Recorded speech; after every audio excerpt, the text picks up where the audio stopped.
bautismo en agua son las condiciones necesarias para recibir el don del Espíritu Santo. Dice Hechos 2:36. Sepa pues, dice el apóstol Pedro, ciertísimamente toda la casa de Israel, que a este Jesús, a quien vosotros crucificasteis, Dios le ha hecho Señor y Cristo. Al oír esto se compungieron de corazón y dijeron a Pedro y a los otros apóstoles: varones hermanos, ¿qué haremos? Pedro les dijo: arrepentíos y bautícese cada uno de vosotros en el nombre de Jesucristo para perdón de pecados, y recibiréis el don del Espíritu Santo.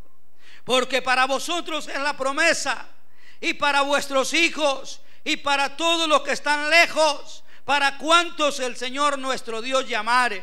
Y con otras muchas palabras testificaba y les exhortaba diciendo: sed salvos de esta perversa generación.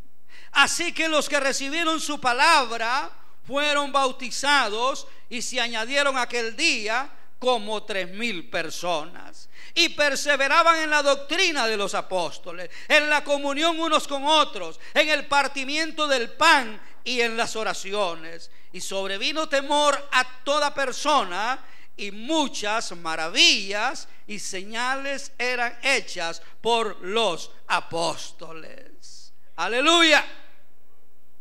Dice la palabra que se levanta aquel hombre de Dios llamado Pedro. Pedro era uno de los que estaban en el aposento alto el día que recibieron el bautismo en el Espíritu Santo. Pedro era uno de los que era uno de los 120, y Dios levanta a este hombre con esa autoridad, con ese poder, con esa unción, y en medio de la oposición que había, en medio de mucha gente que se oponía, que predicaran en nombre de Cristo, que hablaran de la resurrección, que hablaran de milagros, que hablaran del poder de Dios a través de Jesucristo, aquel hombre lleno del Espíritu Santo se levanta en medio del pueblo, no importando lo que pueda pasar, no importa que le guste a la autoridad o que no le guste. Él se levanta y dice: sepa pues ciertísimamente toda la casa de Israel que a este Jesús, a quien vosotros crucificaste, Dios le ha hecho Señor y Cristo. Aleluya. Se levanta Pedro con ese poder, con esa palabra, con ese denuedo. Dice: al oír esto se compungieron de corazón. El pueblo que lo estaba escuchando, el pueblo que había salido a la calle a escuchar a aquel hombre ungido con el poder de Dios, dice que lo escuchó y el pueblo se compungió. Compungir es contristarse o dolerse de alguna culpa o pecado. O sea, la palabra que estaba saliendo de la boca de aquel hombre llamado Pedro era una palabra poderosa.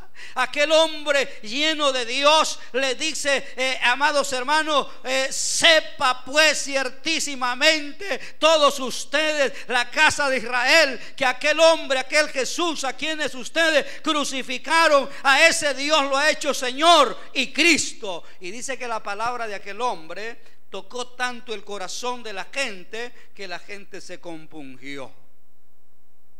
Que la gente se compungió. Que él le decía que es compungirse, contristarse o dolerse de alguna culpa o pecado. A través de la palabra que estaba predicándoles, la gente sentía que era culpable, la gente sentía que tenía culpa, que tenía pecado, y producto de eso vino el arrepentimiento. Y vemos nosotros que a través de esa palabra la gente se arrepiente. Dice la palabra que acabo de tomar y leer, que ese día como 3,000 personas aceptaron a Jesucristo como Señor y Salvador.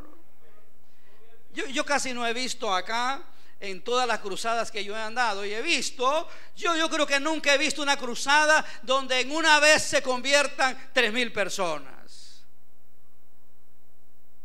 Porque he visto pasar muchos, pero como yo sé que pasan, pero pasan un montón de hermanos, porque hay un montón de hermanos que ni saben si se aceptaron o no aceptaron, hay un montón que andan de todas maneras todo tiempo perdido, y el evangelista llama, y algunos hasta por entrar al estadio, a la grama del estadio, ahí van a la carrera, y aunque ya hayan aceptado a Cristo. Entonces los que pasan, y de los miles que pasan, posiblemente la mitad está aceptando a Cristo, la otra mitad ya son cristianos, pero de todas maneras yo creo que 3,000 personas así no he visto realmente que se arrepientan, que se vuelvan a Dios. Yo estoy viendo en este momento, en esta enseñanza, dice que producto del poder del Espíritu Santo, unas 3,000 personas ese día recibieron a Jesucristo como Señor y Salvador.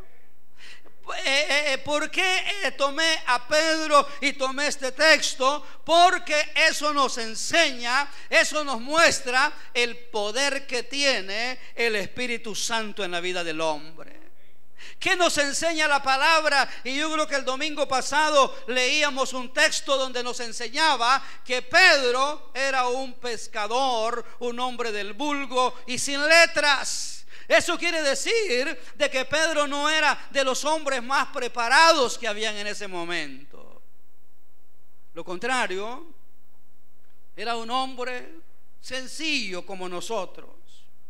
Quizá él era pescador, era el trabajo que ahí más común había. Posiblemente si hubiera estado aquí en Valle de Sula fuera carpintero, fuera albañil o sería ayudante de buzo, algo por ahí de lo que más normal se hace. Porque lo más normal del trabajo allá en ese tiempo era ser pescador. Todos se iban, agarraban la barquita, se metían ahí al mar y sacaban peces. Entonces era lo que hacía, pero a este hombre sencillo, estando en el aposento alto, recibió algo especial, algo que Dios nos ha venido hablando estas semanas, que cada uno de nosotros tiene que anhelar tener y recibir: el bautismo en el Espíritu Santo, con evidencia de hablar en nuevas lenguas.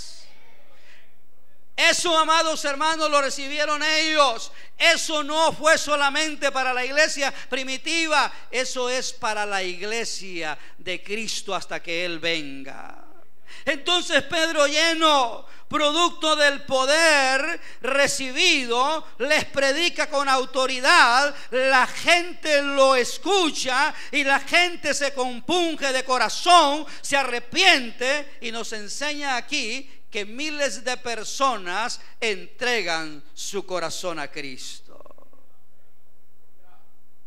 Eso es maravilloso.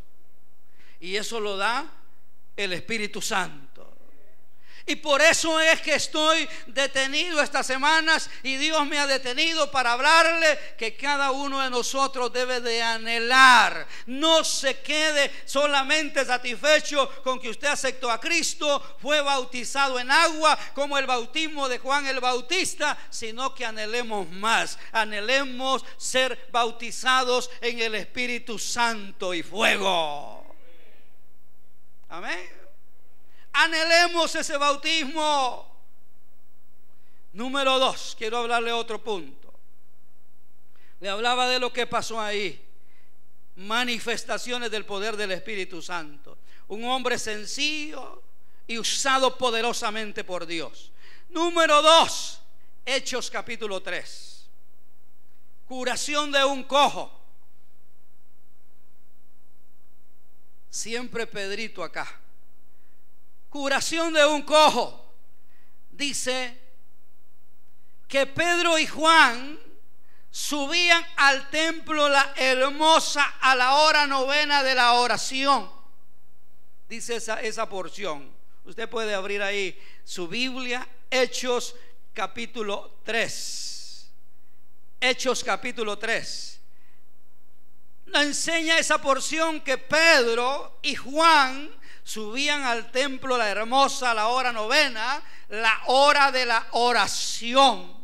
Y era traído, dice, un hombre cojo de nacimiento, a quien ponían todos los días a la puerta del templo para que pidiera limosna. Lo ponían ahí al cojo todos los días.